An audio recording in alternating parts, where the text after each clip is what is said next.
Bonjour, bienvenue dans cette deuxième session. Alors dans la première session, vous avez établi une première liste de sujets à traiter ou des questions à analyser.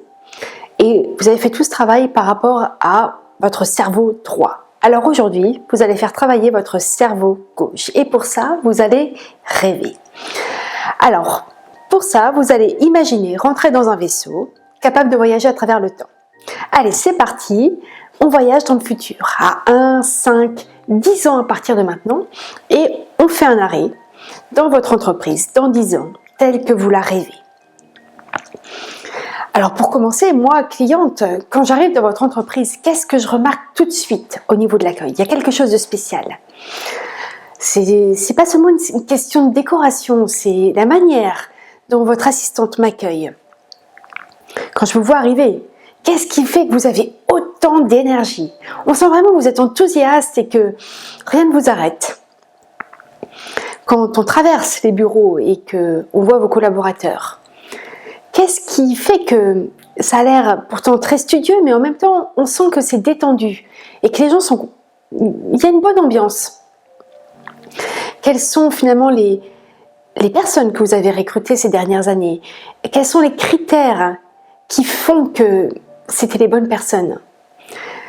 Peut-être que c'était au niveau des compétences techniques, mais finalement, quels sont les points sur lesquels vous avez fait encore plus attention au niveau de l'état d'esprit pour vous accompagner dans ce grand projet du développement de votre entreprise? Dans vos relations avec eux, qu'est-ce qui a changé? Qu'est-ce qui fait qu'on sent que vous êtes vraiment dans la confiance avec eux et qu'ils sont contents d'être là? Quelles sont les choses que vous ne faites plus et quelles sont les choses que vous faites plus et les choses peut-être sur lesquelles vous sentez que vous avez encore à travailler? Au niveau des outils que vous utilisez, qu'est-ce qui fait que vous pouvez vraiment être avec moi à 100%? Quels sont tous ces outils qui vous aident finalement au niveau informatique, au niveau dématérialisation, qui font que finalement vous pouvez encore plus vous concentrer sur vos clients, sur votre métier, sur le cœur finalement de ce que vous apportez.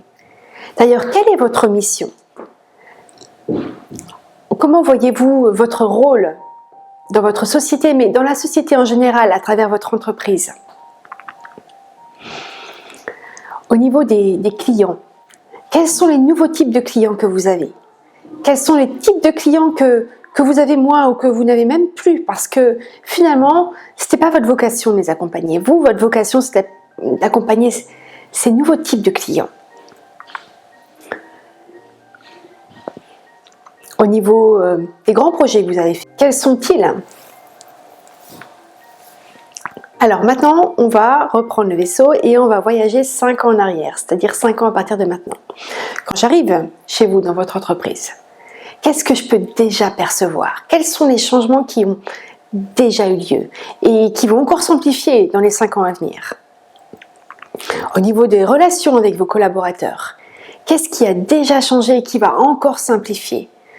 Au niveau des clients, quels sont les nouveaux types de clients qui sont en train de venir? Et ça va prendre une proportion phénoménale parce que c'est vraiment votre vocation d'accompagner ces clients. Quels sont les grands projets que vous avez en cours? Quels sont vos challenges? Quels sont les grands chantiers que vous avez encore à couvrir pour développer cette entreprise telle qu'elle va se développer 5 ans plus tard? Quels sont déjà les changements que vous avez faits au niveau du recrutement? Quelles sont les personnes sur qui vous pouvez déjà compter et vous allez encore plus compter sur elles dans le futur? Quelles sont les personnes sur qui vous pouvez moins compter et que vous avez déjà réalloué à d'autres tâches finalement? Parce que tout le monde n'est pas fait pour être... on va dire un acteur de changement et de transformation dans l'entreprise. Au niveau des responsabilités que vous avez par rapport à votre communauté professionnelle, quelles sont ces responsabilités qui vont encore s'amplifier parce que finalement d'être en réseau, d'être au contact de collègues et de professionnels, ça permet vraiment d'avoir encore plus d'idées et de progresser. Alors maintenant, on va reprendre le vaisseau et on va aller 4 ans en arrière, c'est-à-dire 1 an à partir de maintenant. Alors, quels sont les grands chantiers que vous avez déjà décidés? Quelle est votre feuille de route? pour les 5 et 10 ans à venir? Quelles sont toutes ces choses qu'au premier abord vous n'aviez pas perçues mais qui sont clés en termes d'identité, en termes de communication, en termes de ciblage client, au niveau du développement de vos relations avec votre communauté professionnelle? Quelle est cette feuille de route? Quelles sont les personnes que vous voyez, à qui vous avez déjà alloué des parties de votre projet de transformation, parce que vous sentez que ce sont les bonnes personnes pour vous accompagner? Alors maintenant, on revient dans le vaisseau et cette fois, on revient en temps présent.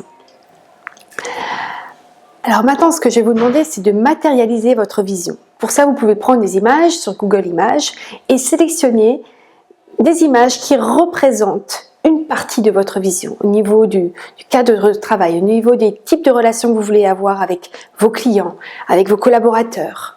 Quel type de client vous imaginez pouvoir développer dans votre clientèle? Quel type de dirigeant vous voulez être? Quels sont les bénéfices pour votre entreprise, mais finalement au-delà de votre entreprise, par le fait que votre entreprise est un acteur majeur pour vos clients? Alors cette vision, je vous encourage vraiment à la matérialiser parce que à partir du moment où c'est matérialisé, votre cerveau va pouvoir continuer à travailler sur l'affinage et à chaque fois que vous verrez quelque chose qui se rapproche de votre vision, eh ben, ça peut être l'occasion d'actualiser cette image. Ce travail de vision, vous pouvez le faire aussi avec vos collaborateurs parce que plus une vision est collective, plus elle est puissante et ça pourrait être la base ultérieurement pour déterminer le slogan ou le logo de votre projet ou même de votre entreprise.